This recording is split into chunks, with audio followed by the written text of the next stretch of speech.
Hello, ladies and gentlemen, and welcome to another edition of the Cerebral Smack Talk Live on YouTube.com and StreamYard.com.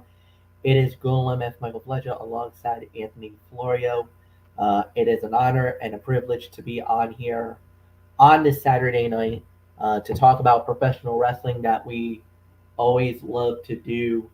Um, Look, just like the few days ago when we had to honor um, a legend in baseball with the passing of Willie Mays. Unfortunately, tonight we are gonna have to do it again with another legend of professional wrestling, Sika of the Wild Samoans, passing away. As many of you guys know, he was the father of the tribal chief Roman Reigns, and Sika of the Wild Samoans passing away a couple of days ago, and obviously it rocked the the wrestling world, as we would say.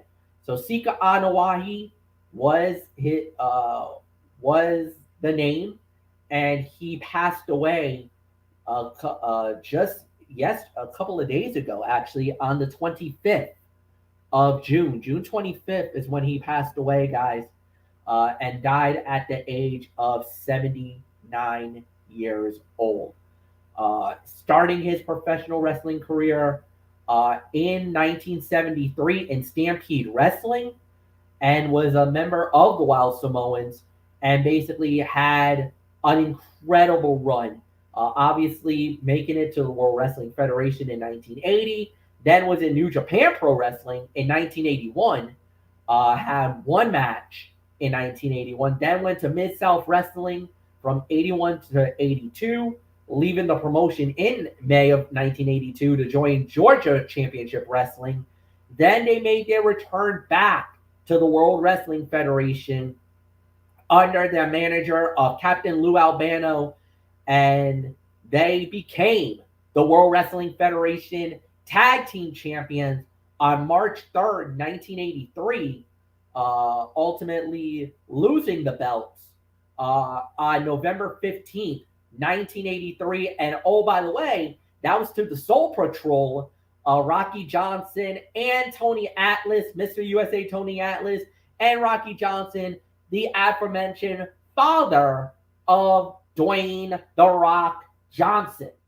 After that, he went to various promotions, then came back from 1986 to 1988, and then retired in 1988, and then made some sporadic appearances in professional wrestling companies between 1997 and the last time that he was there was obviously October 25th, 2020, where he anointed Roman Reigns officially as tribal chief in his match.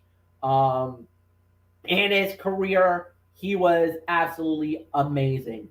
NWA World Tag Team Champions in the Detroit area 2 times, where Alpha was a Southern Tag Team Champion, where Alpha 1 time. NWA National Tag Team Champions, NWA Gulf Coast Tag Team Champions, IWA Tag Team Champions, all with Alpha, Mid South Tag Team Champions, NWA Canadian Tag Team Champions in Vancouver, with Alpha, NWA United States Tag Team Champions as well, Stampede Wrestling 2 time Tag Team Champions, WWC, which is the World Wrestling Council. Oh, by the way, that's the promotion in Puerto Rico. This was they were a 1 time North American Tag Champions, and then with Alpha Sika, the Wild Samoans, 3 times World Wrestling Federation Tag Team Champions of the world. Was inducted into the Hall of Fame in 2007, and like we always say, when somebody passes away, thank you for the memories, thank you for the inspiration, and thank you, Sika Adawahi. Um, You will be missed, my friend. Anthony Florio, why don't you come on in? Uh, Unfortunately, another tragic death in the world of professional wrestling, but this one hit a little closer to home because of the bloodline and everything else. Roman Reigns unfortunately lost his father um, at the age of 79. So it is yours, my friend.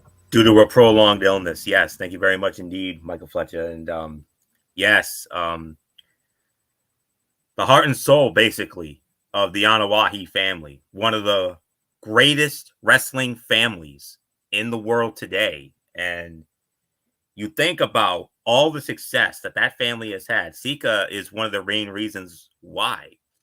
I mean, him and Afa, the Wild Samoans, the domination that they had wherever they went, especially in the World Wrestling Federation, where they became 3-time holders of the Tag Team Championship, taking their rightful place into the Hall of Fame in 2007.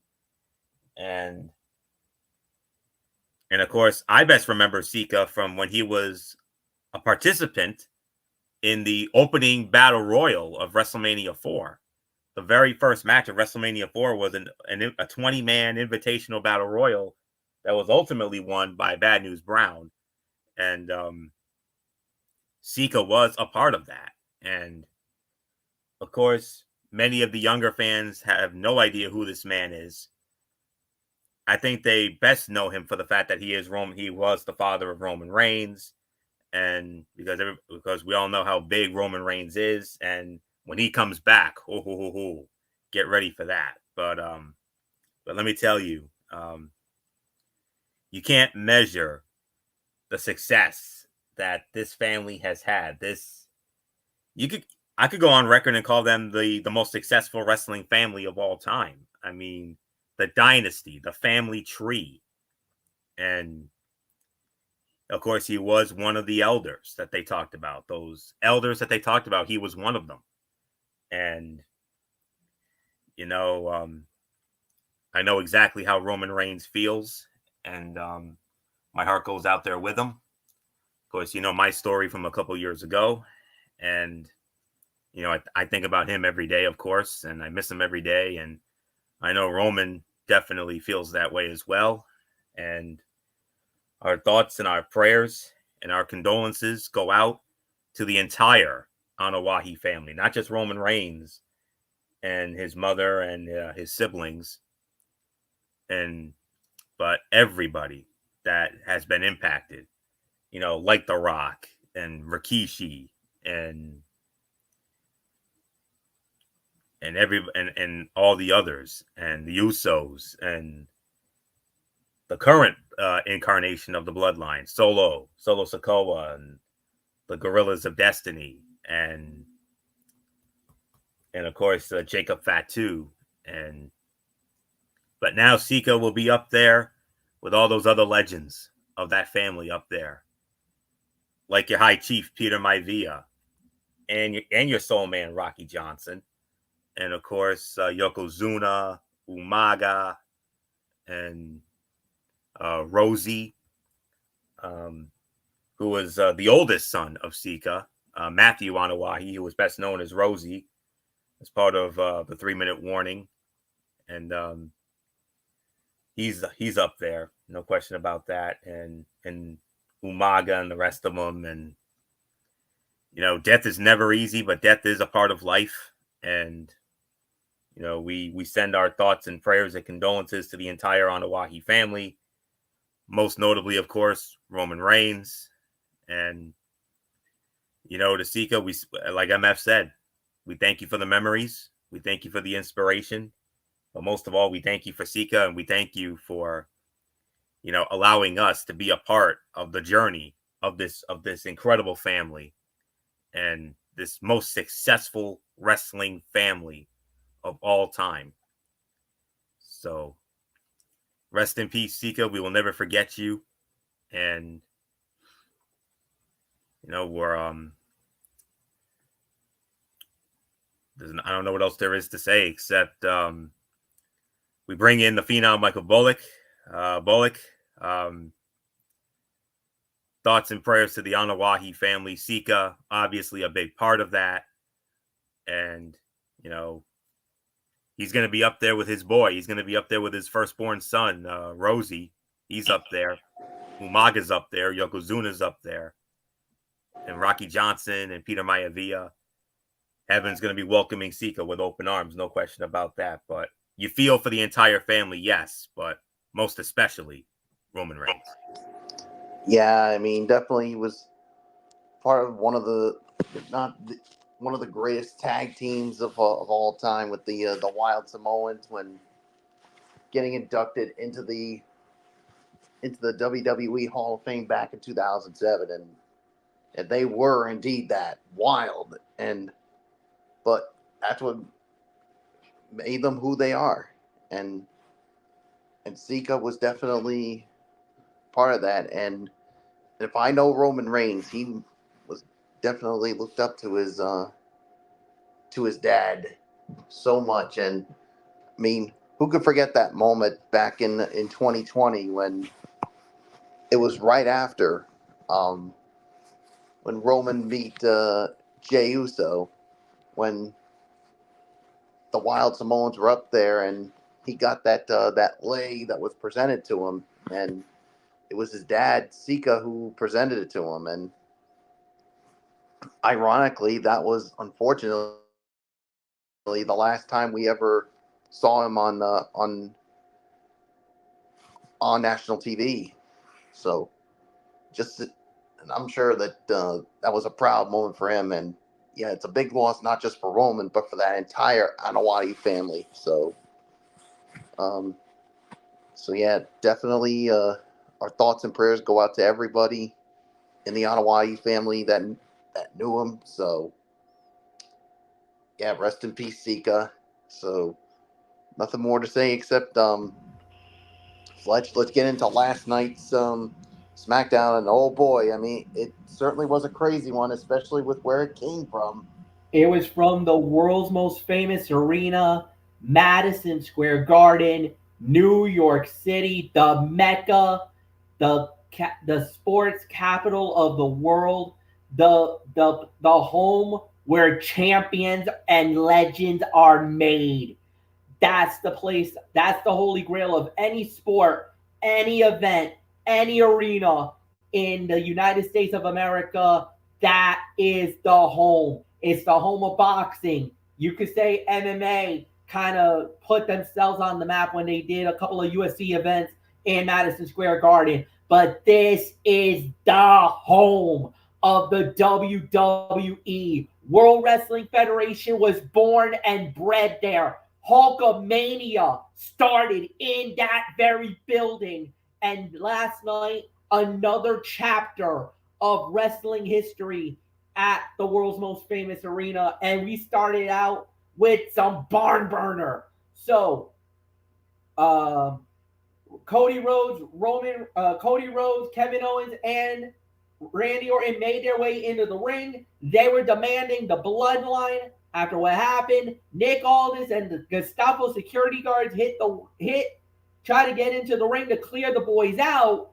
Well, that did not work because one guy ran in and got RKO'd for his trouble. Then Crossroads on another guy, stunner to another Gestapo security guard. So Cody Rhodes was pissed. He cut it a promo after that. And then Nick Aldis came back and he brought the NYPD. He brought the legit NYPD to the after these three guys. Now you know it got real when NYPD came out.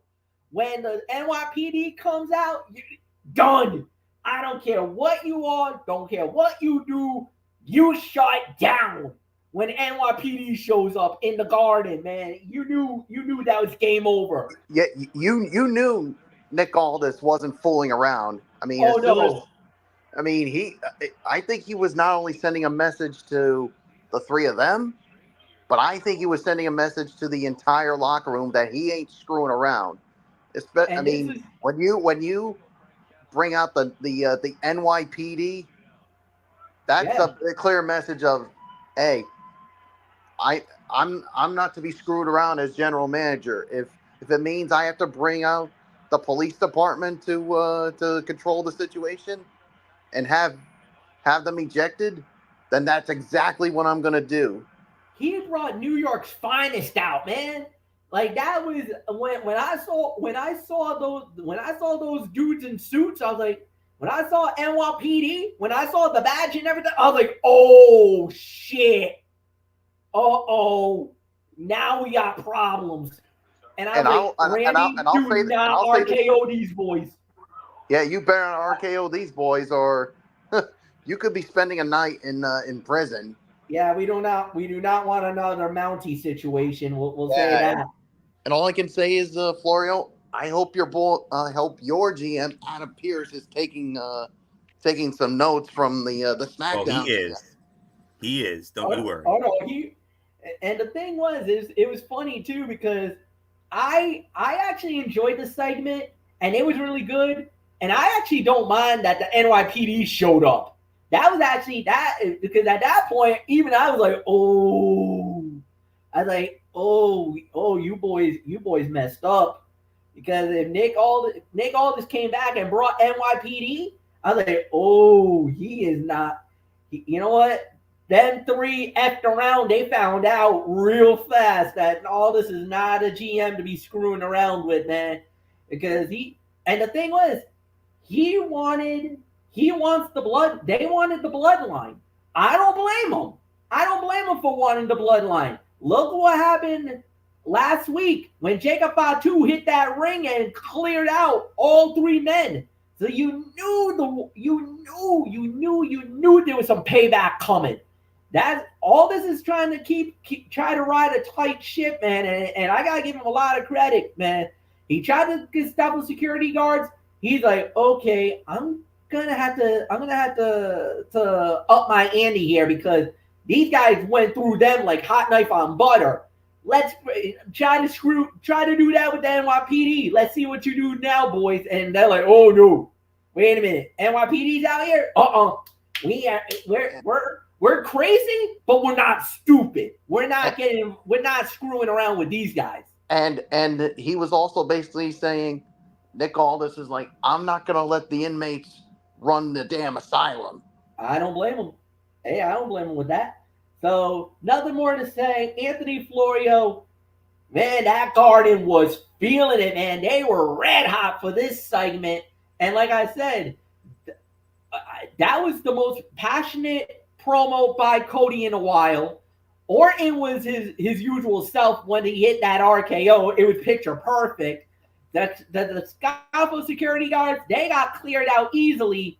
But then once they saw NYPD, they folded. Wouldn't you?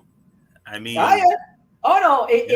even in my cerebral Viper mode, when I see NYPD, I'm like, okay, boys, you got us. We all would.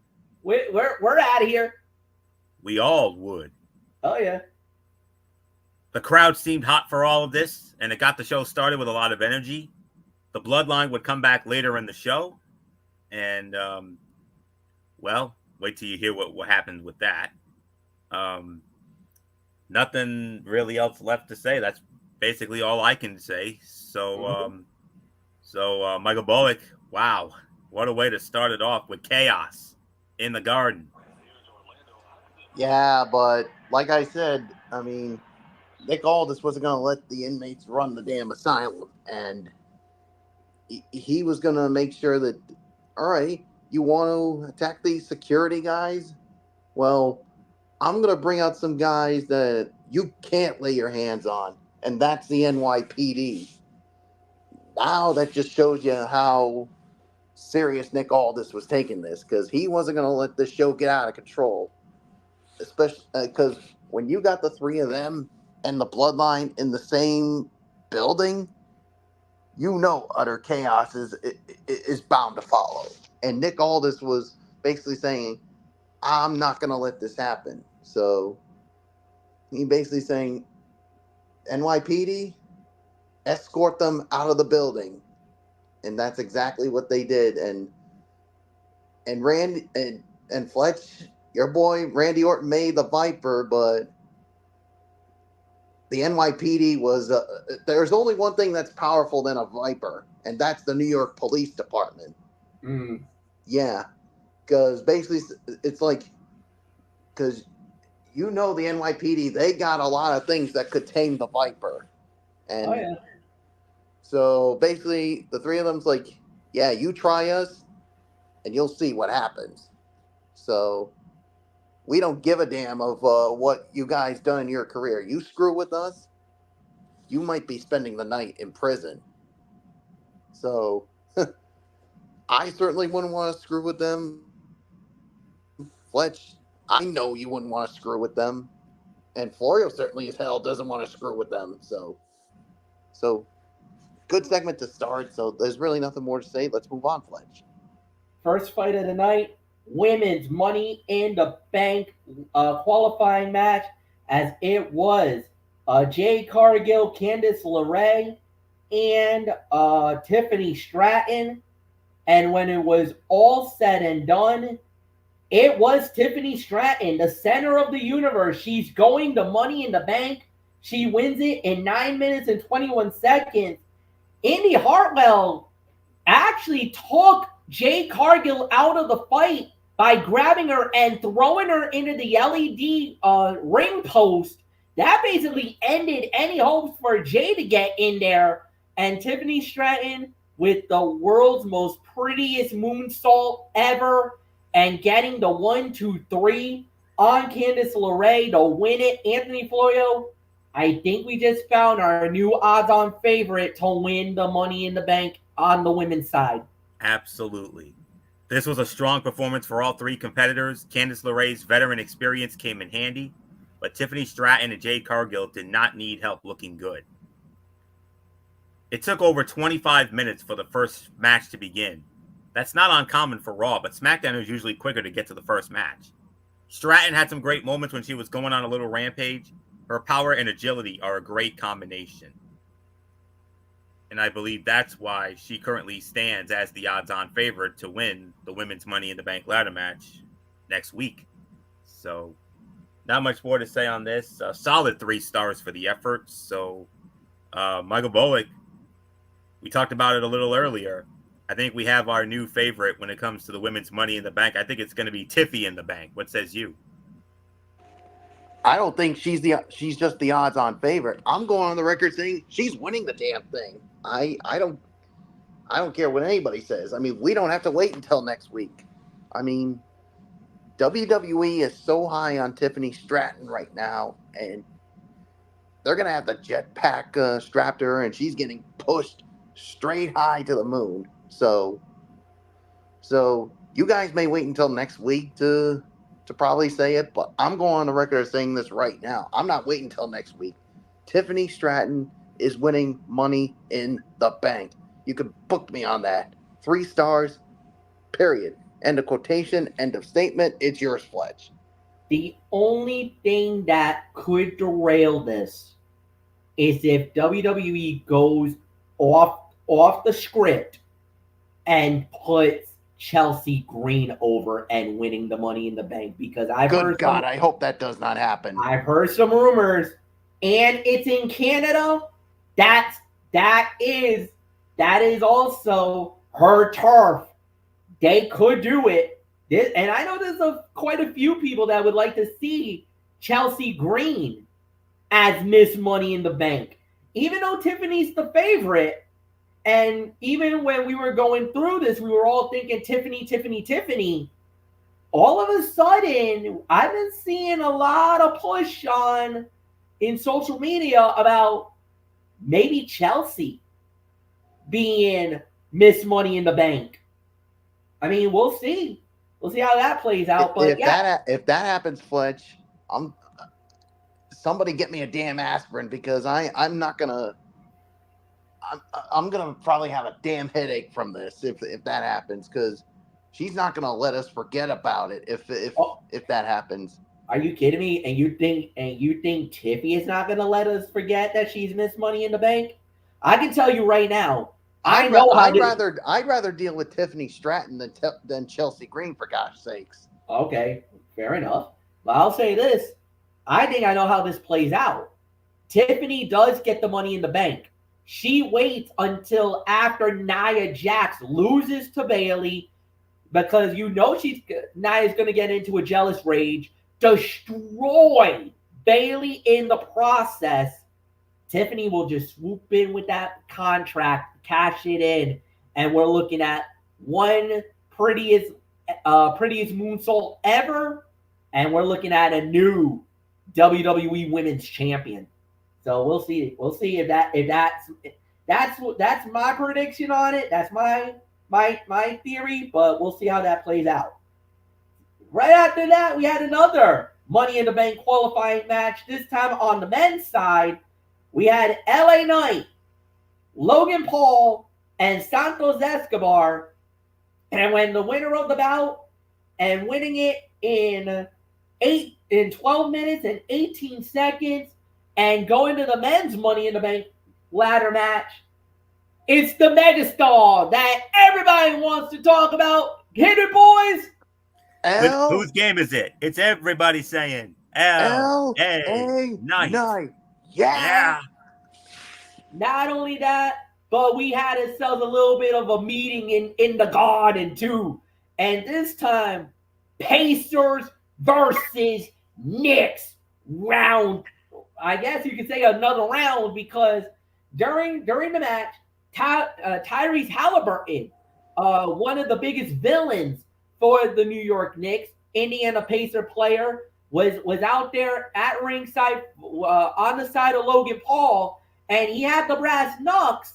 Next thing you know, Jalen Brunson from representing the New York Knicks hopped the wall over, and the guys didn't get physical, but they started talking, and referees had to separate the two. Didn't get involved. No fists were thrown. So NBA, you can't come after us for this. But let's just say the Garden was definitely pro Brunson. There was even an MVP chant going in the Garden, man. It felt like we had a Game 7 in the Eastern Conference second round because let me tell you, it got loud in the Garden last night. Michael Bullock, it's yours. LA Knight wins it, but Brunson and Halliburton kind of had a little bit of war of the words between them two. So Knicks versus Pacers. The rivalry got reignited again last night, but this time in WWE.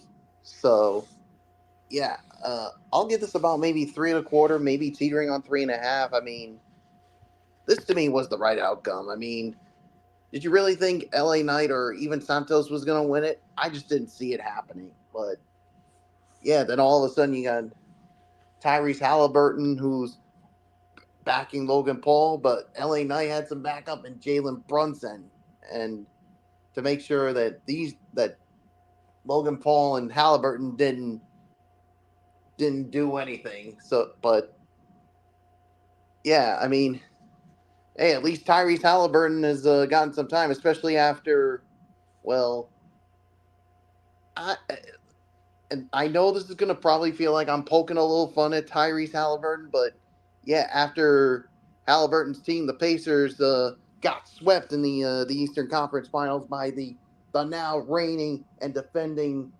NBA champion Boston Celtics, and I know somewhere that had to be eating Tyrese Halliburton, but you know what? Screw you, Halliburton. But at least you had the little idiot known as Logan Paul to help you out. So yeah, that's actually for you, D.D. Woodson.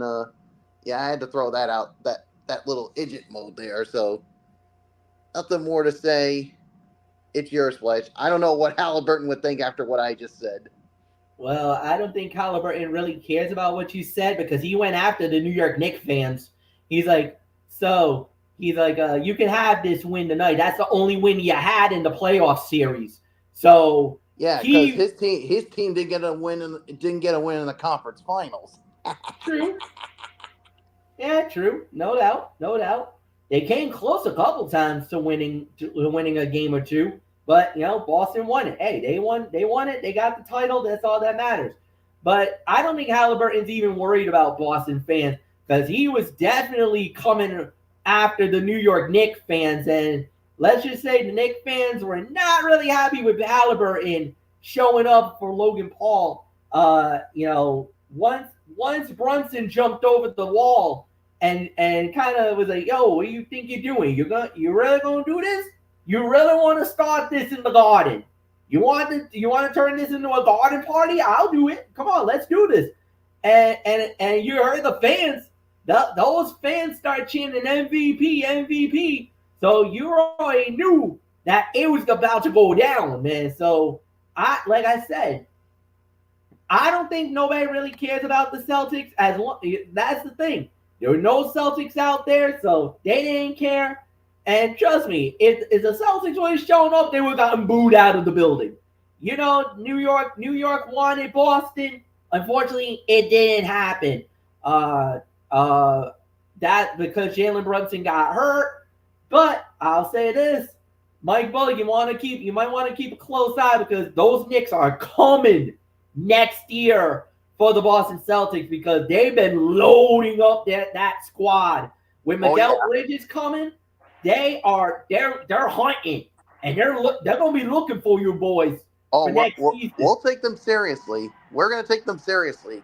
I mean, heck, even if we had played them in the conference finals, I'm sure we would have taken them seriously. So we'll see, but yeah. So this was crazy, man. This was easily 3.5 stars. But again, for the second time in a number of years, a villain from New York doesn't really get involved because you remember a couple of years ago when Trae Young showed up in Madison Square Garden representing the Atlanta Hawks, and that was a poke in the bear a little bit too because of the fact that poking the bear a little bit because that was right around the same time that the Knicks got knocked out of the playoffs by the Atlanta Hawks, and they brought them in. So they tried to throw that log this time around, and LA Knight's like, you're gonna bring somebody that you hate? Okay, yo, Jalen Brunson, you got my back on this. Once he hopped the fence, you knew it was on. The crowd went nuts. So a little fan service for the fans, just to whet their appetite because October is a long way before we get more NBA basketball. So this little rivalry between the Knicks and the Pacers is going to get nipped in the butt for now. But I can tell you one thing for sure. Tyrese Halliburton, you are not welcome back in Madison Square Garden until the Knicks and the Pacers play again. And let me tell you, boy, you're going to get booed out of the building the next time you show up because you show up there, you talk a little smack about New York saying, we'll let you have this one. This is the only meaningful win you got this entire basketball season. Oh yeah. The battle lines are drawn now. Knicks fans are not worried about the Celtics right now. They'll have their day with the Celtics. They're more about this rivalry with the Pacers. So that got teed off real fast. Anthony Florio, it's yours. The Pacers-Knicks rivalry is back, and I am here for all of it. Absolutely. Hey, I guess we'll get ourselves ready for a Pacer-Knick game, hopefully after the All-Star break in Madison Square Garden. Oh yeah, that'll be our game. We'll have a game. We normally do it on the weekends, huh? I'm going to make a small correction. The Pacer-Knick rivalry is back. It's not just me that's here for it. We're all here for it. Yeah. So sign us all up, baby. Sign us all up. So let's go. So, yeah, man, I miss basketball season already. All right. Fight of the night for me, 3.5 stars, no question about it. And hey, this bout lasted 2 segments and gave all 3 competitors time to shine. Logan Paul wasn't going for as many high-flying spots as usual, but that gave him a chance to show off some of the other skills he's picked up. The ending wasn't as easy to predict as most bouts because all 3 men would have made sense to include in MITV this year. Tyrese Halliburton and the Knicks' Jalen Brunson, who were seated at ringside, had a standoff at ringside, before LA Knight picked up the win by reversing a roll-up from Logan Paul to get the win. Knight and Brunson stood side by side and made Paul and Halliburton back down. LA Knights dropping through the ropes to Santos Escobar looked awesome. Logan Paul doing a reverse powerbomb to drop Escobar on top of Knight was a good spot. And one of the few criticisms of last night had a lot to do with the censorship, the over censorship, because WWE had to cut the feed and mute the crowd several times to avoid some not so family friendly chants. And a big hullabaloo was made about this in the dirt sheets today, and rightfully so. I'm a part of that. Oh yeah, WWE was pissed off at Fox last night. So was they I. were very pissed off at Fox. So was I, no doubt about it. But then again, I think we all were. Well, the thing is that you're dealing with network TV. You know, when it's cable TV, that's going to be a little bit different. Just wait till they get to freaking Netflix with Monday Night freaking Raw. That is when the gloves are coming off because there are no effing restrictions on that one. Netflix, shut up and take my damn money come the end of this year. Yeah. You heard it. Because they are because that at that point all the gloves are off and you could probably get away with a lot more language. Just no F-bombs. No F-bombs. Okay. You cannot drop an F-bomb. Please do not do that. But the rest of it is fair game. And you know Triple H and the boys are probably salivating saying, okay, what can we do? What can we not do? Where what are the restrictions? He confirmed it. Didn't he confirm it on the Pat McAfee show? He did. He said that they're already working on material for where that line's gonna be drawn. Because obviously you got advertisers, you got sponsors, you got a lot of things going on, so you got to worry about that. And then obviously you don't want to you want to keep it as PG as you can, because also remember you're gonna have a lot of parent groups, you're gonna have a lot of those people. So WWE's got to walk this fine line here, especially when it gets to Netflix. Even though Netflix, like I said, all bets are off. Did you see the Tom Brady roast and what they did? Oh, yeah. Oh, no. Yeah. Get ready. That's going to be nuts. And on top of that, 80% of the world is going to get to watch it on Netflix. And they're going to get Raw. They're going to get SmackDown. They're going to get NXT and pay-per-views. Not in the United States, because obviously SmackDown is exclusive to USA Network. September 13th. CW will be on.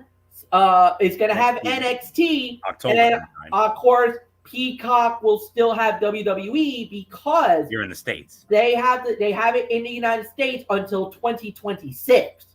So that contract, it doesn't run out till 2026. But from what I've been hearing, that if this thing does succeed on Netflix, we might get everything on Netflix after 26.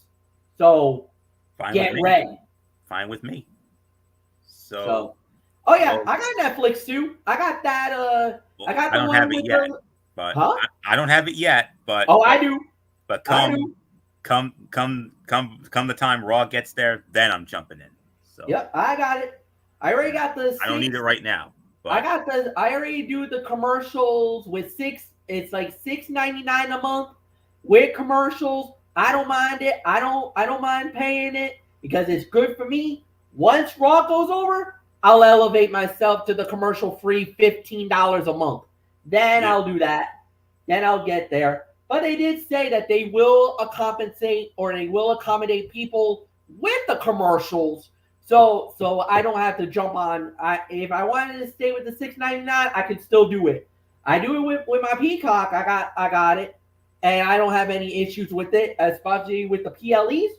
I don't have any issues with it. There's nothing wrong with it. I haven't had any issues with the commercials or anything like that. So yeah, Yeah.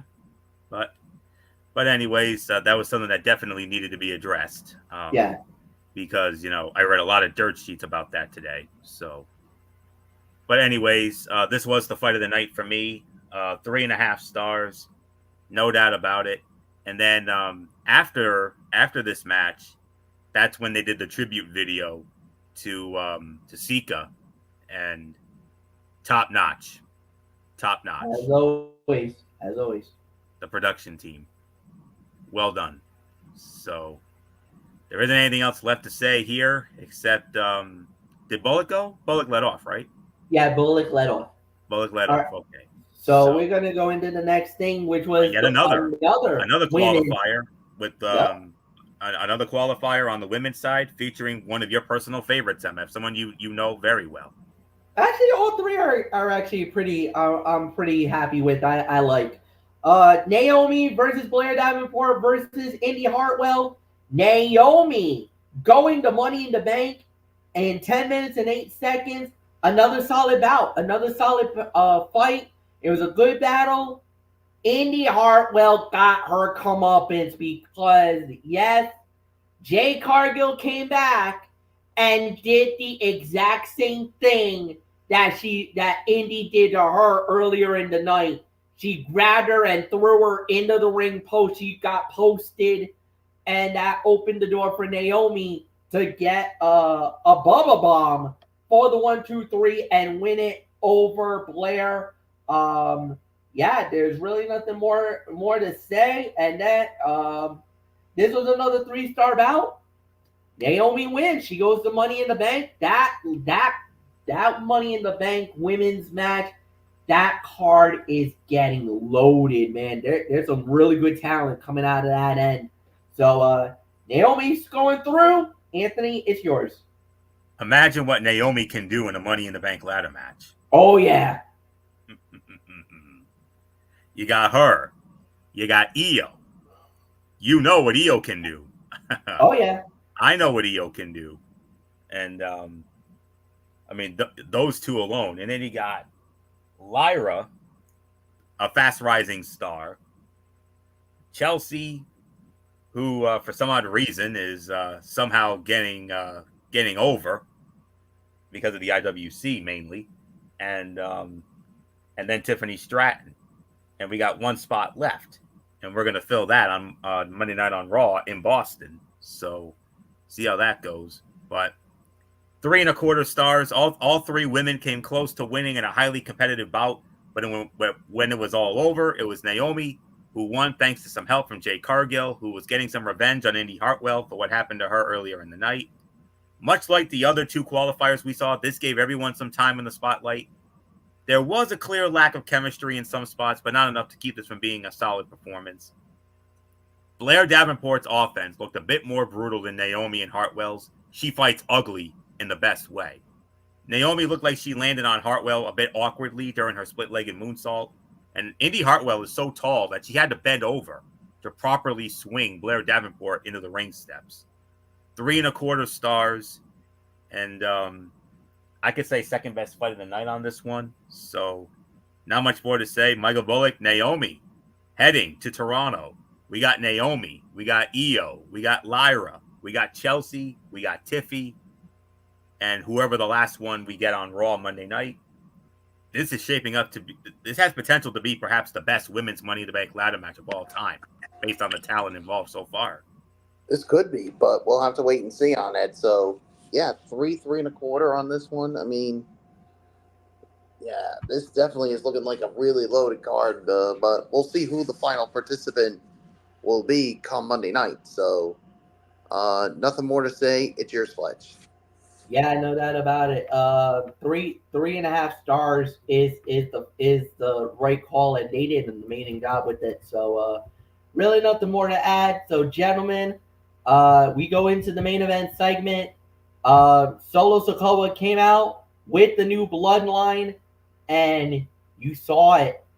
They made Madison Square Garden, acknowledged Solo as the new tribal chief. Every member got a chance to pledge their loyalty to Solo, Tama Tonga, Tongaloa, Jacob Fatu.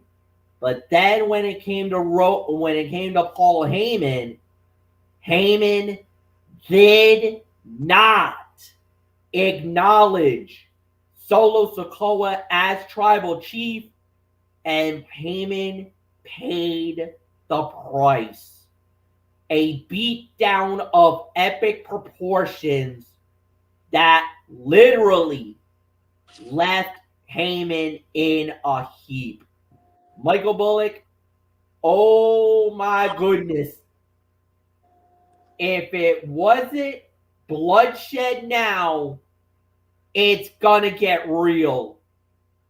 I don't know if Roman, it seems like there's no way Roman would have authorized this. Now you just took out his wise men. Solo, you just started a war. Like, the battle lines are drawn now. A bloodline civil war. Because, Paul Heyman, he finally stepped up. He finally manned up and said, I acknowledge that you are not my tribal chief, because he basically said he's staying loyal to the and I'll say it, the one and true only tribal chief, the head of the table, and that is Roman Reigns. It's not you, Solo Sikoa, because, and you know what I think it's driving it for Solo, because he was sick and tired of waiting for him to be the next tribal chief. He decided, and I don't know if this is true, but he said that he took out Roman Reigns, and now he was going to be the new tribal chief. But Heyman's like, I'm not acknowledging you as the new tribal chief, but unfortunately, he paid for it, and with a brutal beatdown by the new bloodline, to the point with a triple power bomb through the announce table. And all I can say to you, Fletch, is God help your show, because you got to deal with these four. I'm not going to say human beings, Fletch. Oh, they're animals. They're animals. They're monsters. And quite frankly, Solo doesn't give a damn. No. He wants this new bloodline to be more violent and more dangerous. And God help your show, Fletch. You got to deal with these monsters. Ugh. Yeah. Good luck not only on your show, but good luck to Nick Aldis. I don't know how Nick is going to handle this, because now there is no wise man. There is no Paul Heyman to reel these boys in. And they are out of control. Like, what happened in Madison? I'll be quite honest with you, Fletch. I mean, you want to talk about all this sending the New York Police Department on Cody, Kevin, and Randy Orton. To me, he should have sent the police department on these four monsters. Yeah, because this is good. This is dangerous now, because look at the precedent they just set. Because if they did that to Paul Heyman, what on earth could they do to anybody in WWE? I mean, this is the ultimate chess move by Solo Sikoa. He basically told Paul, I'm giving you one shot. I'm giving you a chance to acknowledge me. And Paul did not do it. He is loyal to Roman Reigns. He is loyal to the OG bloodline. And that is a very telling move, is that, look, we already know how this is going to play out. Roman versus Solo for tribal chief combat. status. It's going to be for the tribal chief status. The thing is, I hate to say this, Roman might lose this fight because of The Rock. The Rock might screw over Roman. That gives tribal chief status to Solo, but then there's going to be one more fight. Rock versus Roman at WrestleMania for the high chief status. That's my prediction. I agree with that. Because remember, if you remember the bloodline, if you remember that family tree, what did it say? High chief for Dwayne The Rock Johnson. He was high chief, which means he's over Roman Reigns. So, if you're going to do that, this is what you do. Roman Reigns versus Solo Sikoa, possibly at SummerSlam or whenever. That will be for that is going to be for tribal chief status. Rock screws Roman because of WrestleMania. Anthony Flair alluded to this. Because of what happened at WrestleMania Night 1, Rock screws Roman over. Solo becomes tribal chief and officially becomes the tribal chief. So then Roman's like, if that's how you're going to do this, then I challenge you for high chief status at WrestleMania at Vegas. You and me, one-on-one, I challenge you to tribal combat for high chief status. Roman versus Rock. Roman wins. He now becomes high chief emerit and becomes the high chief of the bloodline. And this That's goes how to, that plays out. And this goes to prove all three of us know who's pulling the strings with this new bloodline. Oh yeah, it's The Rock. We ain't no Johnny Come Lately's final boss. We know you're behind all this. So don't think that There was one theory from a fan that said that this could all be orchestrated by the American Nightmare Cody Rhodes.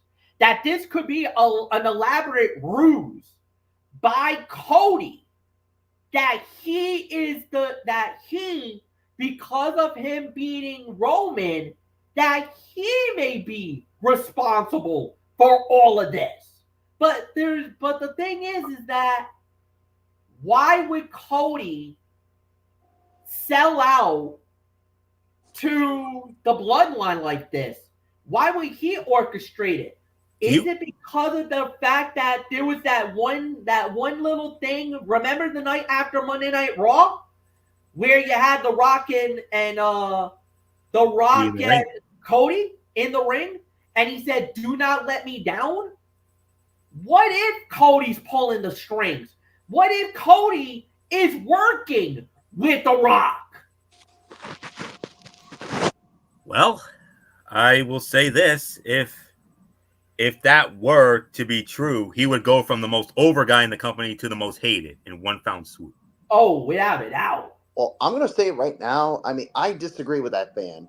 I do too. Because do you guys have any idea how ridiculously over Cody is right now? Do you know how ridiculously over Roman Reigns is right about now? Absolutely. Oh yeah, we've been hearing after what happened last night. Absolutely. So I'm sorry, man. I think the roles are reversed right now. Yes, Cody, you had your fairy tale story. You had your glorious moment at WrestleMania. I hate to say this, but the minute Roman Reigns shows up, you're gonna be number 2. He's gonna be sitting at that number 2 table. Chief. Yeah. Yeah. But what are your thoughts, Fletch? I mean, Florio and I say we disagree with that person. What says you? I mean, it would be amazing to see Cody turn heel. Just to stick it to you boys. Uh-huh. I would laugh my ass off if he ever turned heel on you guys. I would pull out the classic. I'd pull out the classic Vince McMahon from the Survivor Series '94. I would feel betrayed, and Bullock would too. Oh yeah, we all would. And for me, you would love every second of it, dude. I would think it would elevate him. I hate to say this, but if Cody turns heel, I think it would be the greatest thing in professional wrestling. It would literally be up there when Hogan turned and joined and created the NWO. It would be that kind of a moment. It would be like when Austin shook hands with freaking McMahon at WrestleMania 17. It would be that kind of a moment where he sold his soul to the devil himself. If he sold his soul to the bloodline, it would be a game changer to WWE. It would. Oh, it would. But let's just wait and see how it all plays. Let's just wait and see how it all plays out. Oh, absolutely. Right now, no. Cody is the most over guy right now. Cody is the most over guy, and he does not need to do that. Especially after what he did after the show last night. Yeah, no. What is for Cody to do that? It would be absolutely asinine to make that move. I would love to see a Cody Roman team up. Now that would be massive. Mm-hmm. Cody Rhodes and Roman Reigns working together to tear down the old bloodline? Like that would be. Are you kidding me?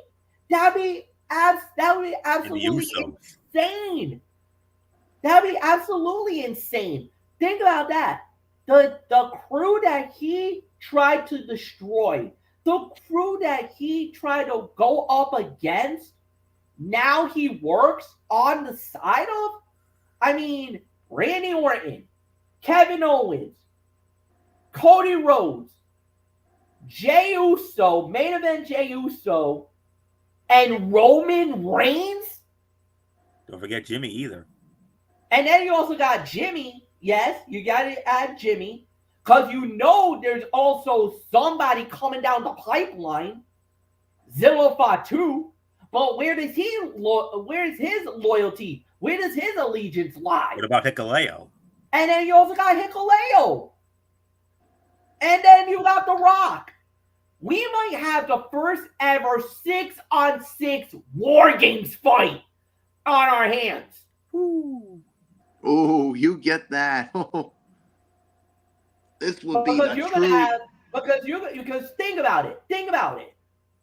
Rock, Solo, the Gorillas of Destiny, Hikuleo, and Jacob Fatu against, because you're gonna have to think that Zillow is gonna join with Roman. So you're gonna have that. You're gonna have Cody. You're gonna have Orton. The Usos. Both Usos. Oh my God. No, you're gonna have to go more than 6. You're probably gonna have to go like 7 or 8. This would be the true definition of War Games. I mean, you're gonna have the biggest match, like the biggest War Games fight in the history of War Games. Like, this is gonna be the ultimate bloodline fight. Or you're gonna have to probably split it in 2 parts. You might have one part of the bloodline in a traditional Survivor Series fight, and then the other part could be thrown into a War Games fight. Man. I'm getting goosebumps just thinking of it. Dude, my mind is absolutely running on overdrive right now because that's how crazy I think this can go. Because you're going to have to split this. You're going to have to do maybe a 4-on-4 Survivor Series War Games fight, and then a 4-on-4 or maybe 5-on-5 in a Survivor Series elimination. Because that's how crazy this is. With everything on the line. It's going to be insane. I don't know, guys. I don't know. It's wow. And then with everything that happened to Paul Heyman, obviously Heyman is gonna bring back Roman, or Roman is probably gonna come back now because there's no way that it. What happened to Paul cannot go unanswered. It will not. Because who was the one who inducted Paul Heyman into the Hall of Fame? Roman. Yeah, it was Roman. And Roman wasn't really too, Roman. Roman didn't want to do it. But Heyman selected him. And for him, that was the hardest thing to do. What do you say to the wise men to put him over that he hasn't done already? There are a lot of people that are right now looking at that and they're like, we need to stick up for this crew. There's no doubt about it. And you started a war. Yeah, they started a war. When you get Roman in that mode that he's probably going to be in, yeah, this is going to get good. And then you also got to remember, Jimmy, he had to talk to Jay. And I'll say this, if Jay gets screwed over in the Money in the Bank ladder match because of the bloodline, that's when that's it. The war is really on now. Because the bloodline is going to try to do something to cost Jay. Because they're going to want to take him out. If the war is on, I'm going to have to say this. You're going to get the army. You're going to have to get the National Guard. The National Guard, because there's no way officials or referees are going to be able to contain this war. Nope. No chance in hell. Nope. The National Guard are going to be needed big time. Yep. There's really nothing more to say on that. Let's get into the overall review, because holy freaking crap, what a show. Anthony, you lead off, my friend. This SmackDown, you're very light on action, but dude, Madison Square Garden, New York City, boy, did you have yourself a night to remember. Madison Square Garden, New York City, USA. Yeah, buddy. Let me just put a long story short. When it comes to that last segment, great way to kick off the next chapter of that story. Now Roman Reigns is going to have to get revenge for his wise man. No doubt about it. Shows in Madison Square Garden always have a lot of energy and great crowds. But WWE having to cut the feed to censor so many things made the show tough to watch in places. While all 3 matches we saw last night were fun, only having 3 on a 2-hour show feels wrong. There was more than enough time to book a random singles match or 2 and still do everything else WWE wanted to do on this episode. As a whole, this was a good episode that was a match or 2 away from being a great episode. Thankfully, each segment advanced the story in some way and helped continue filling up the Money in the Bank card. I kind of thought last week's show in Chicago was a smidgen better, but this was still a great show though too. 7.5 to 8 out of 10 is my rating for this. So, not much more to say here. Michael Bullock, your thoughts on last night's SmackDown from Madison Square Garden? 7.5 to 8 out of 10. I mean, 3 good matches. I mean, yes, it was only 3, but you also had some storyline advancement from, especially now that we're in the next stage of the whole Bloodline saga. So, so nothing more to say. It's yours, Fletch.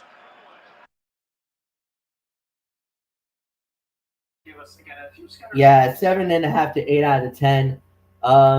Because of the longness that we did, we're just gonna go right into the AEW, and we're just gonna preview the Forbidden Doors show. So we're just gonna try to go a little more rapid fire on this one. But we'll do it. Here's the fight card, and it is a long card. I mean, we're talking 14 matches. God, AEW, you're really gonna do that to us? 14 matches?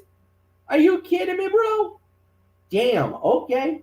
So we're gonna have a long night to deal with this. 3 pre-show fights, a trios fight. It is gonna be actually, yeah, the Lucha Bros. It's gonna be the Lucha Bros. It's gonna be Santa El Zero Miedo, Mystico, and Rey Phoenix, and they're going up against Los Ingobernables de Japón, as it is Yoshitashi, Titan, and Rumoro Takahashi, the ticking time bomb. So they're gonna be in action. Then in the second one we have is Chris Statlander and Mono Wannabe. They're going up against Tam Takano and Willow Nightingale in the tag team fight. And then in the final, a third fight we have is the Owen Hart first round. Mariah May going one-on-one with Soraya. And then in the final bout, in a 4-way tag team bout, this is also going to be a pre-show fight. It is House of Black, Malachi Black and Brody King versus Tomohiro Ishii and Kyle O'Reilly versus wait a minute, let me see. Oh, four-way tag team. Yeah. So it's Roderick Strong, Private Party versus Roderick Strong and Gabriel Kidd versus Tomohiro Ishii and Kyle O'Reilly versus the House of Black. So it's a 4-way tag team. Holy freaking crap, that's going to be nuts. So we got that.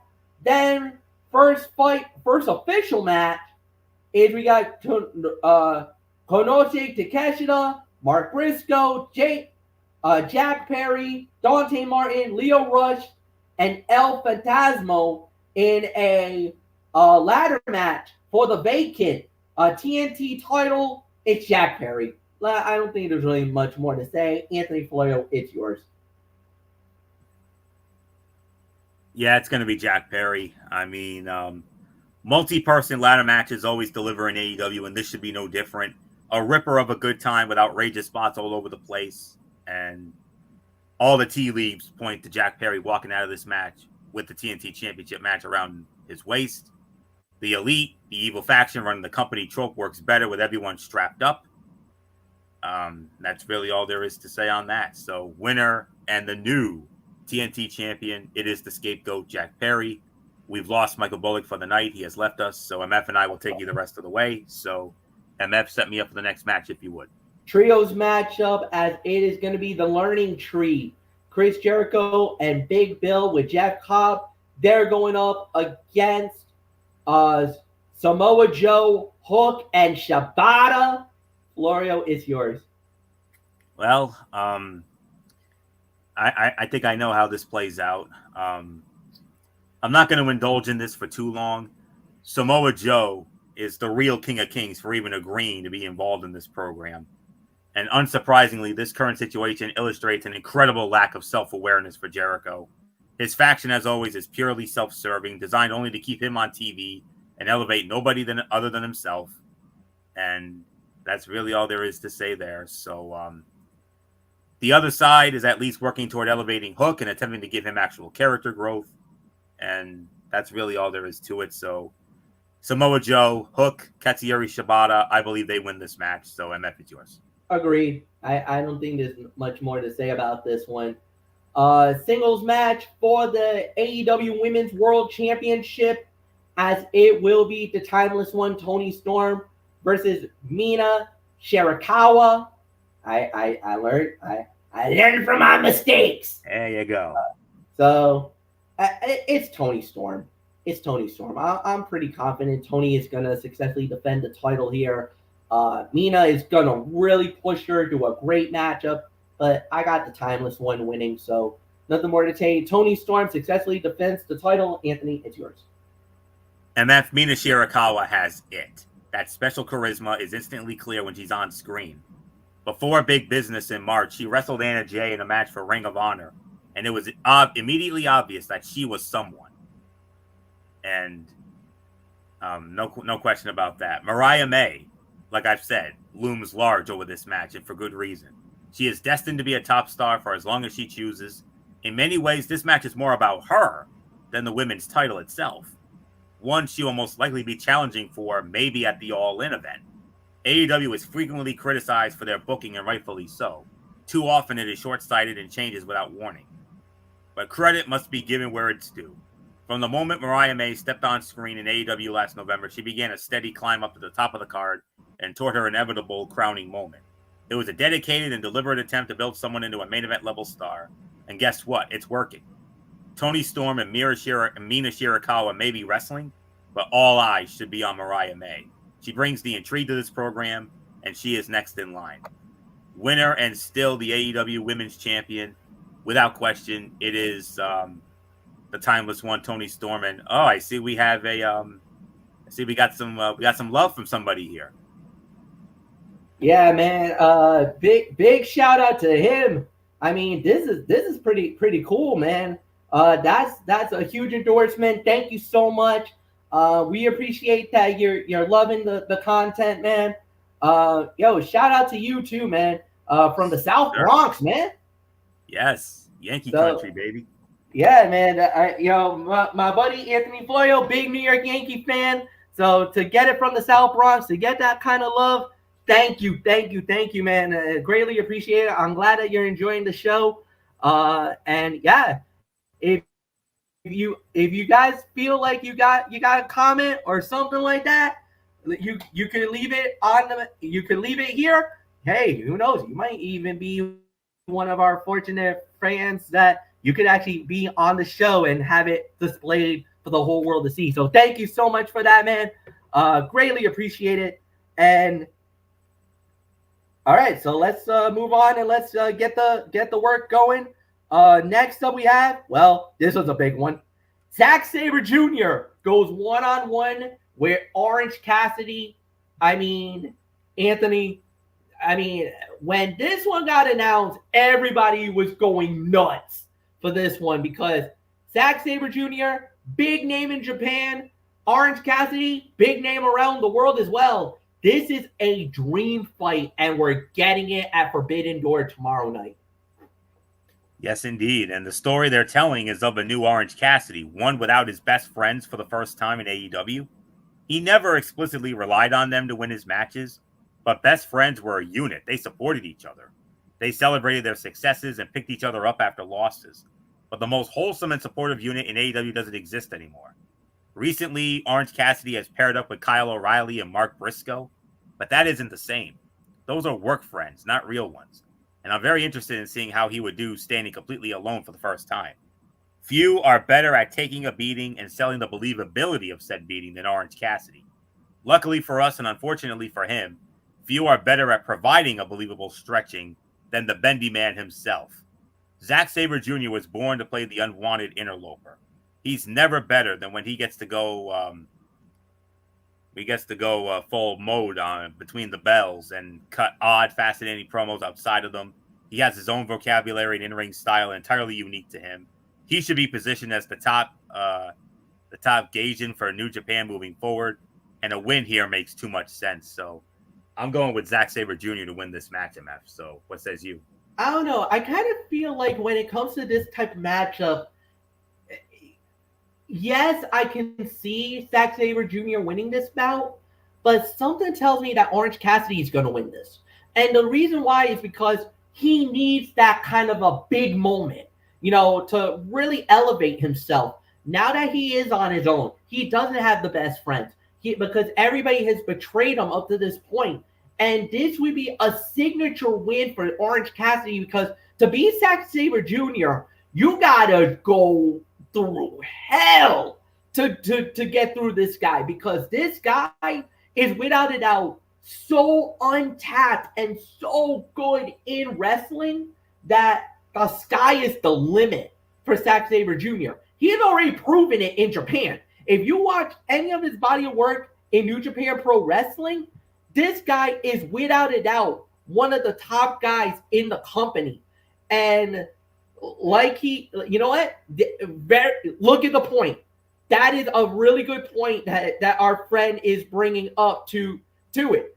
He is the best technical superstar that, and he will look like that much. Unfortunately, Cassidy is a cool guy that needs to keep an eye on. So he needs to release through the technique submissions, and that is our friend is spot on with this analogy, and this is very, very, very key in that match as well.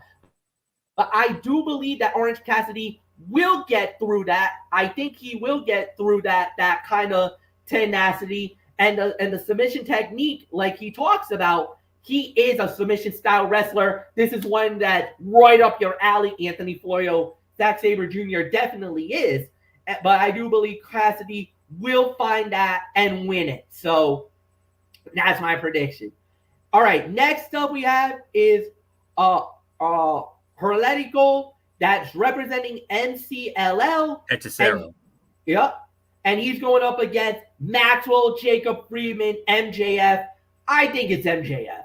This one is kind of, I think what Hexero's going to bring is going to be trouble for MJF.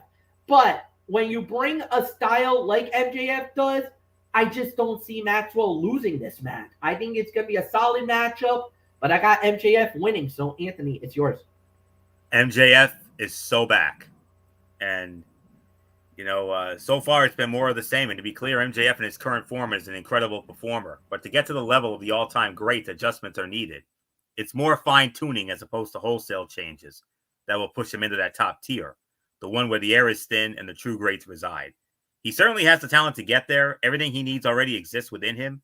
But every great book has an editor, someone to rein in the misguided notions and focus on the strengths, and less extended fourth wall fracturing promos, replete with zingers that may pop the crowd for a few seconds only to be forgotten an instant later. We need more of that original MJF, like a CM Punk style version, and less of the Four Pillars one. More pro wrestler than sports entertainer. And that's when the talk of generational talent will come to bear.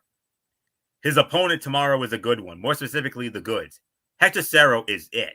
A unique and rare mat technician. He's exactly the type of wrestler who can bring the best out of MJF. Someone who knows exactly who they are in the ring and works in a way that doesn't allow Max to indulge in some of his worst habits. Hechicero can ground the match and give it structure, which is where MJF truly shines. More MJF matches should just get announced and then happen without a 6-week-long promo battle. A recent example, his recent very good television match against Roosh on Dynamite. I'm excited to see what he can do against a very different type of luchador. But at the end of the day, this outcome is not in doubt. It's MJF. MJF wins. So MF, next match, please. And Anthony, this is one of the big ones. For the IWGP World Heavyweight Championship, it is Jon Moxley going one-on-one with the leader of Los Ingobernables de Japón and former IWGP Heavyweight Champion in his own right, Tetsuya Naito. Anthony, it is all yours. In a world that increasingly lacks certainty, it's nice to be reminded that it can still exist. Few things are as certain as Jon Moxley performing on a big stage. He is one of the most consistently bankable big match performers of this decade. He has become an incredible all-around performer while staying true to who he is, with so much of modern wrestling being consumed with creating fleeting gifts or ephemeral moments at the expense of all else. Moxley is anything but that. The man is simply a wrestler. We are all better off as fans because of him. And now, as far as Naito is concerned, he can't move like he used to, but he's smart with his matches, saving the big bumps and big spots for the most important moments. And an IWGP title match is certainly that. If Moxley wasn't based in the United States, I would think a longer title run is in his future. I think it changes tomorrow. I'm going to go ahead and surprise some people here. Winner, and once again, the IWGP World Heavyweight Champion, Tetsuya Naito, regains the belt. MF, how do you follow that? I mean, this guy is, without a doubt, the face. Like, he has become one of those men, Naito. I mean, the body of work is, without a doubt, it's just astronomical. And I know my colleague or our new friend who's been hitting us with great analysis and knowledge, from the sportsmantainment gang or sportsmantainment guy. He's been spot on with a lot of the predictions. As a matter of fact, this is what he said about the MJF match. You guys can read that if you want to. I'll leave that up there while I'm talking about Naito. And Naito is already an IWGP World Heavyweight Champion. He was a 3-time World Heavyweight Champion and a 6-time Intercontinental Champion. This guy won the G1 Climax, won it in 2013, 17, and 23 to get him to the opportunity to fight for the title. And Moxley, like you said, Anthony, if it wasn't for the fact that he has to, he's been roped into the thing in the United States, maybe we see Moxley get the opportunity to go higher and whatnot. But this guy, Tetsuya Naito, yes, he is getting up there in age. There's no doubt about it. He's 42 years old. And the thing is, sometimes in Japan, when you wrestle these type of fights, you get broken down. And it's going to be one of those type of battles that, it's going to be one of those type of battles that is, without a doubt, one of the guys that you really see in that. And Moxie's going to turn this into a brawl. Like, it's going to be a bloodshed type fight. There's going to be some damage, and neither man is going to be the same.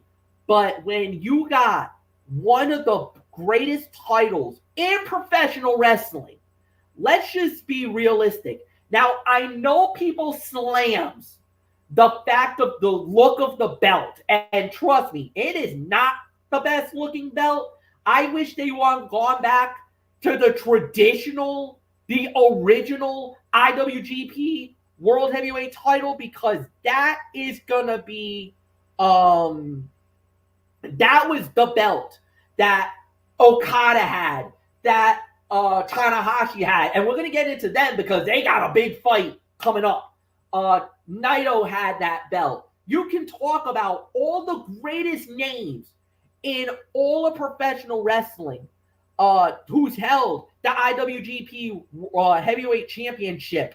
And that is exactly why this belt was so prestigious, so honored. And this fight could go about 30 minutes. Like, easy. This could be a 30-minute bout. And you're going to eat this up. Meltzer, I know you damn well. You're going to be giving this beyond 5 stars, and I would not be surprised if this gets over 5, because I know how much you love to slurp and kiss the ass of AEW and New Japan Pro Wrestling, and I'm all here for it. But I know how he gets with a dream fight like this. Moxley is without a doubt going to bring a brawler, hardcore, in-your-face type matchup. You're going to get a technical type of battle, but I'm telling you, Moxley, he might hit him with that even driver that could end it. But I'll tell you, if Naito hits him with the Destino, it's a wrap. We got a new IWGP Heavyweight Champion of the world. Tetsuya Naito brings the belt back to Japan, and they start their run, because they got their run coming up because G1's coming up. The G1 Climax tournament for 2024 is coming up very, very soon. And when that goes down, everybody knows that's the biggest tournament of them all, because you win that tournament, you get a guaranteed shot at the IWGP World Heavyweight Championship, and you get that title fight January 4, Tokyo Dome, Wrestle Kingdom. That is the be all, the end all. Anthony? I'm here. Oh, I didn't know if you were gonna, cause I know you didn't you had your mic unmuted, so I didn't know if you had a. No, I just kept it unmuted. Oh, okay. I'm good with that. All right, no problem. All right.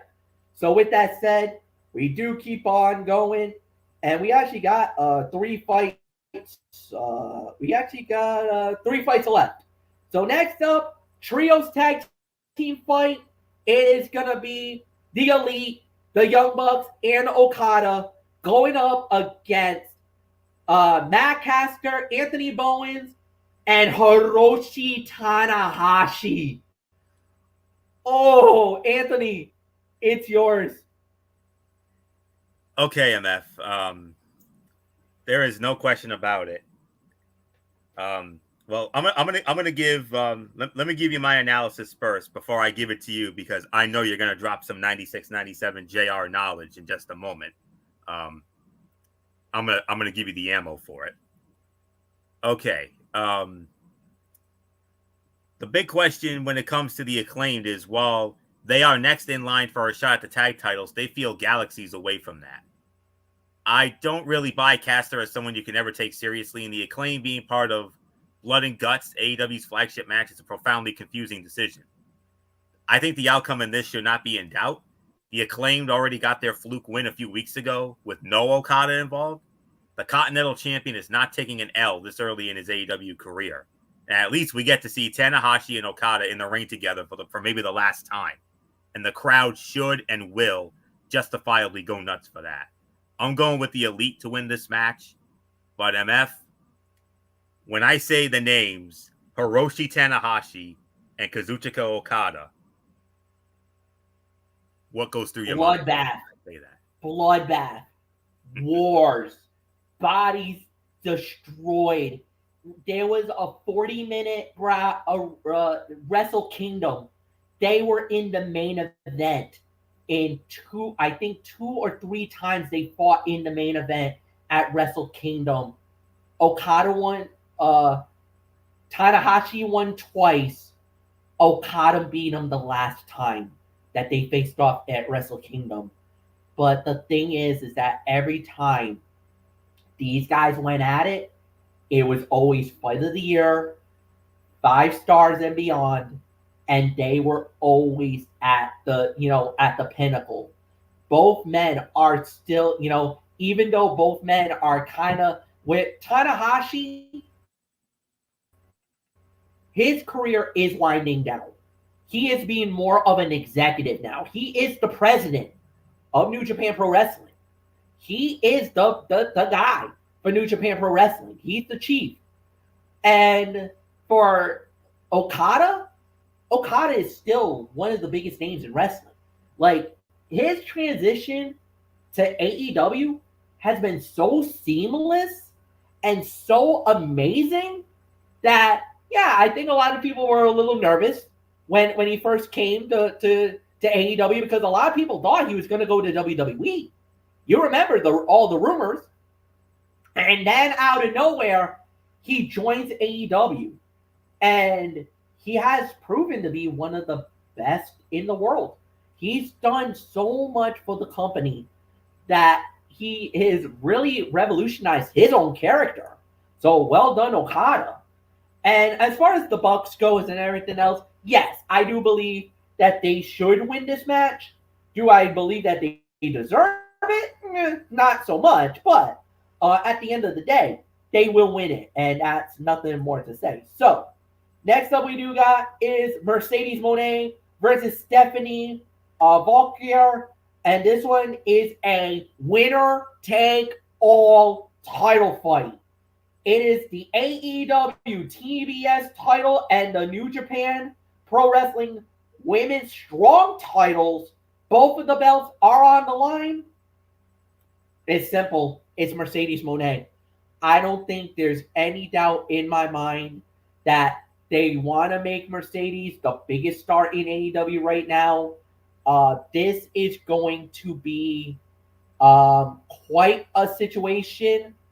And, I got to say how this is going to go.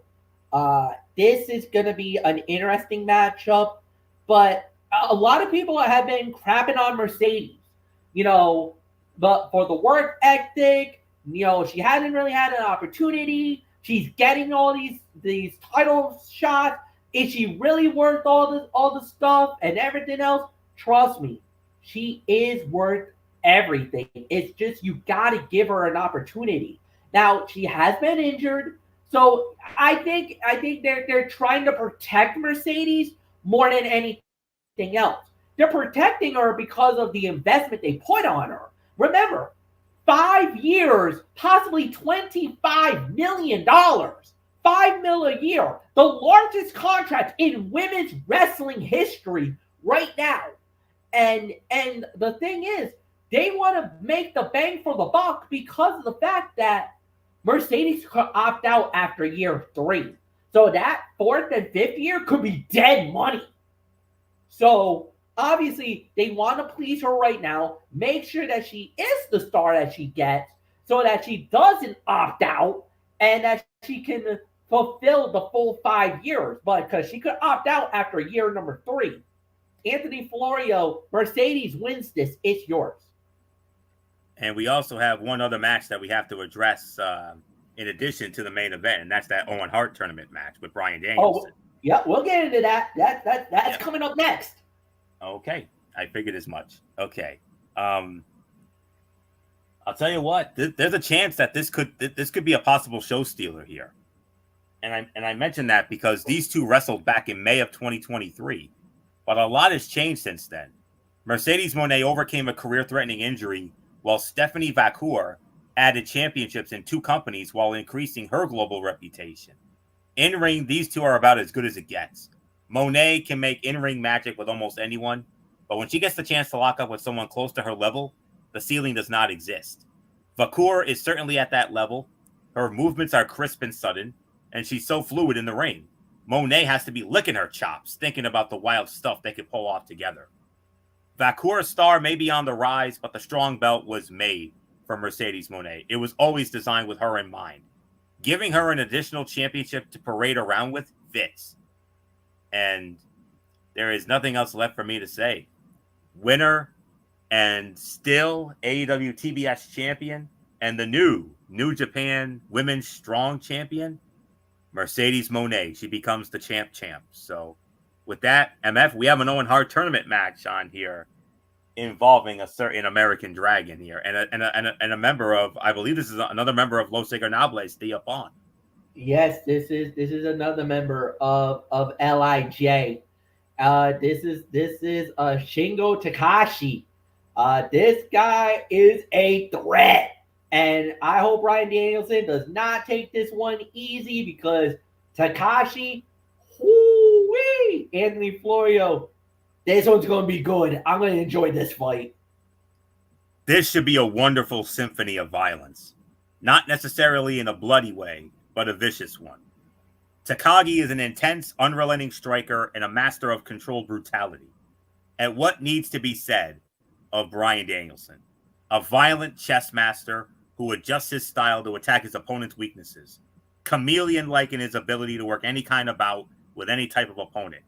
Danielson gets to step in the ring with someone close to a true peer. Someone who can match his pace and push him to the edge of his abilities. But no one is better when pushed to the edge than the American Dragon.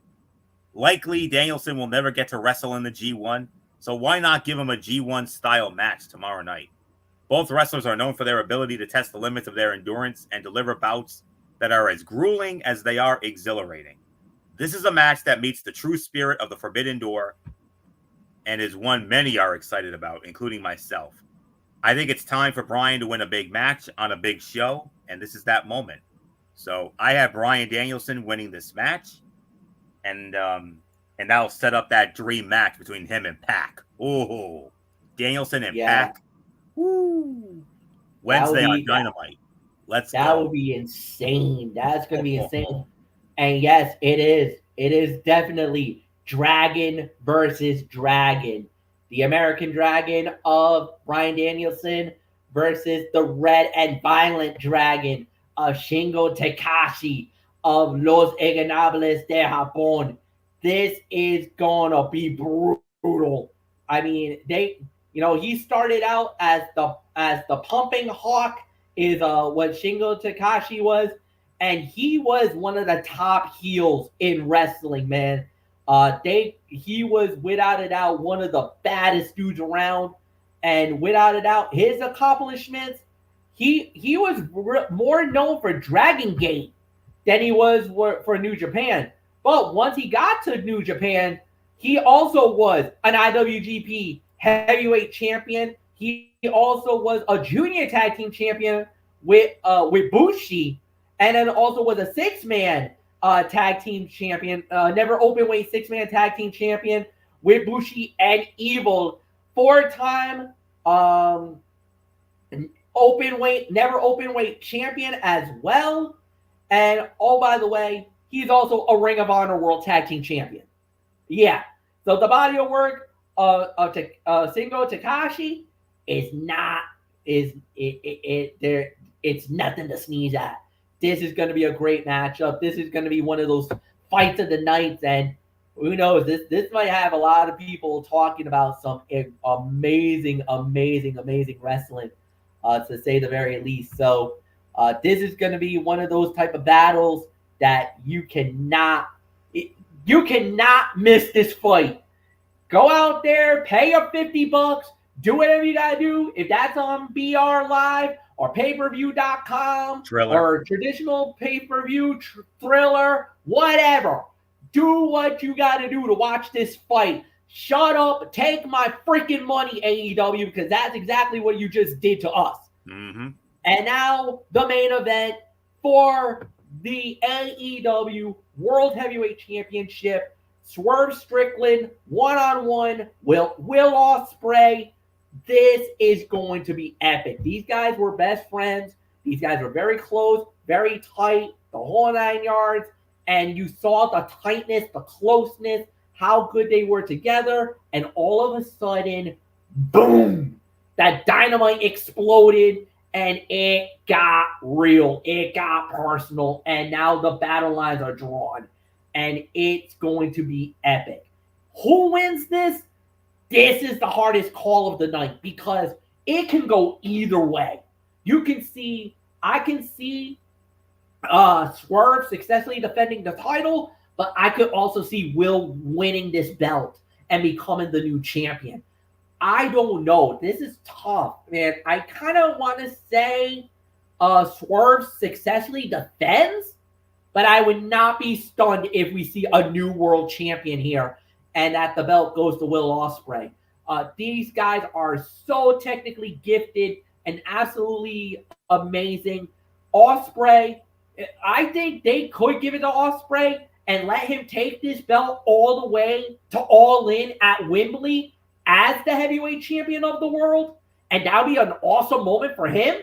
But I don't know. This is one of those that it's 50-50. This could go either way. There's no clear-cut favorite in this championship fight because Ospreay is high-flying, technical stuff. I'm telling you, I know he's not really too about the Tiger Driver 97. I get it because he's a little iffy about doing that move because he's hurt a couple of guys along the way. But I'm going to tell you, if Swerve pulls the trigger on him, he is not going to be afraid to put his lights out on this one. Will's going to have to dig a little more deeper this time around to do whatever he can do to see this happen. But you know what? I'm going to say this.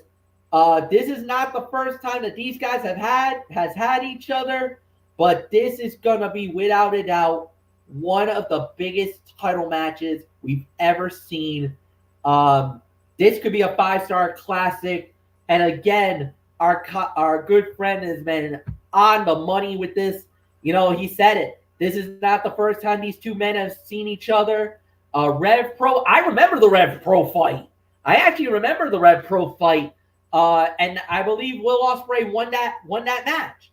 But this is going to be absolutely. This is insane. So get ready for an all-out classic. Is all I'm going to say.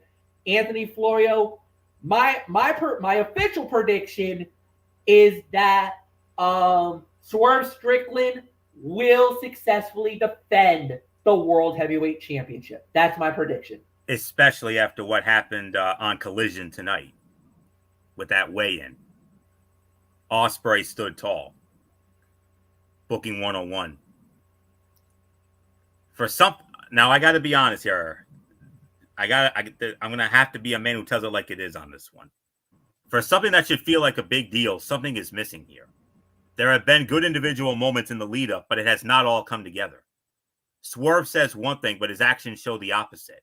He bragged that even if he loses the title, he's still an entertainer and a mogul, so he'd be fine. That's all a strange thing for the world champion to admit. But when Will Ospreay touched the title for the first time, he warned him not to do it again. When Ospreay touched it for the second time, he paid for it. So which is it? We could generously interpret this as a man in conflict, but this is pro wrestling, and it's rarely that deep. What did work was Strickland bringing up Will Ospreay's family. It would be great if Strickland becomes the guy who terrorizes happy families, like Christian Cage does to people without fathers.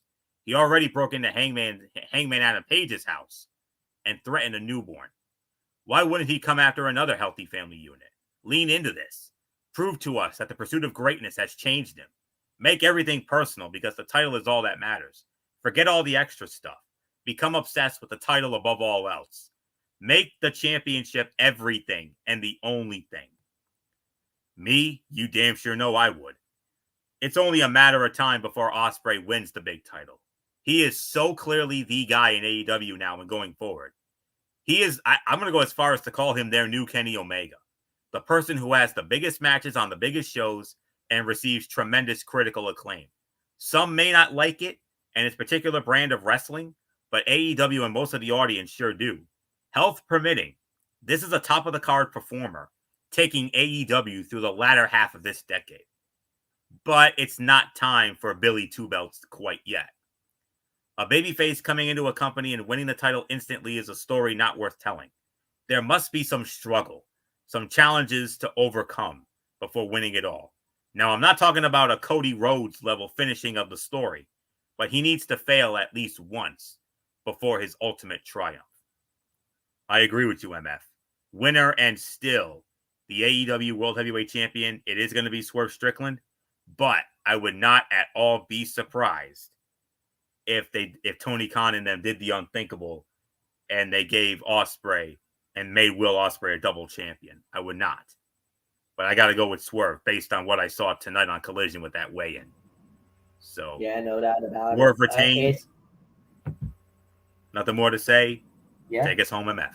All right, and we are out of here. So on Monday night, it's going to be Ridiculously Raw. So we will be going to the Tone 25. So if I were you, please subscribe to Anthony Floyo's channel. We will post that.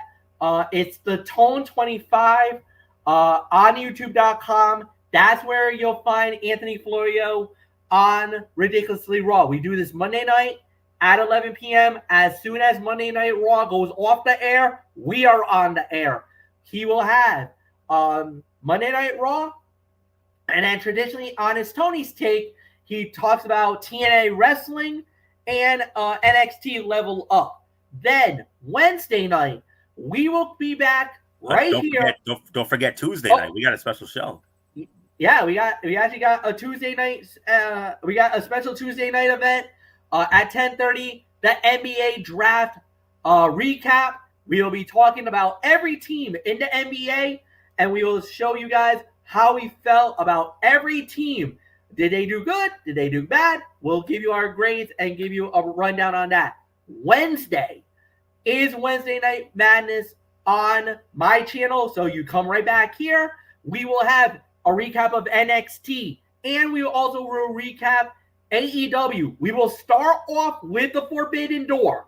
We will give you all the thoughts on Forbidden Door. Then we will go into NXT, and we also will cover the AEW Dynamite, the fallout from Forbidden Door. I don't think we have anything Thursday this week because I think that's 4th of July. It is. And then we come back on Friday. Yep. And on Yep, you're right. Friday. And on Friday, it's going to be the Cerebral Smack Talk. We will be recapping SmackDown Live. We also will have, normally I cover Big 3 basketball. I'll have that for you guys as well. And we also will be previewing the Money in the Bank event because that goes down on Saturday.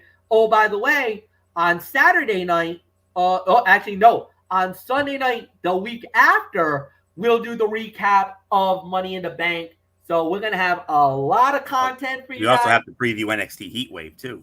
We also will preview NXT Heatwave as well. So, like I said, we got a lot of content for you guys on the family of networks. This is part of what we call this is the TXN family of networks. Myself, Anthony Florio, Michael Bullock, and of course, from time to time, we also have a fourth member, Dee Dee Woodson. She's a part of our crew. She's our first lady. She normally does a lot. She does a lot of work. So a lot of times we don't get to see her that often, but mainly myself, Anthony, and Michael Bullock, we kind of run a 3-man ship. And then we may have an occasional fourth person here, but we appreciate the love. We appreciate the support. Thank you for subscribing as well. Hope you subscribe to Anthony's channel so you got it. And please send this out to everybody. Let them know that we're doing this. We've been doing this for a number of years now. We're appreciative of the love and the support. Thank you as always. Anthony Floyd has been an amazing night as always. Even better now. For Anthony Floyo, I'm Michael Fletcher. Have a good night, everybody, and we'll see you all on Monday night for Ridiculously Raw. Until then, have a good night, everybody. Be a friend, tell a friend, say something like you can actually change their life. Amen. Good night, everybody. Goodbye.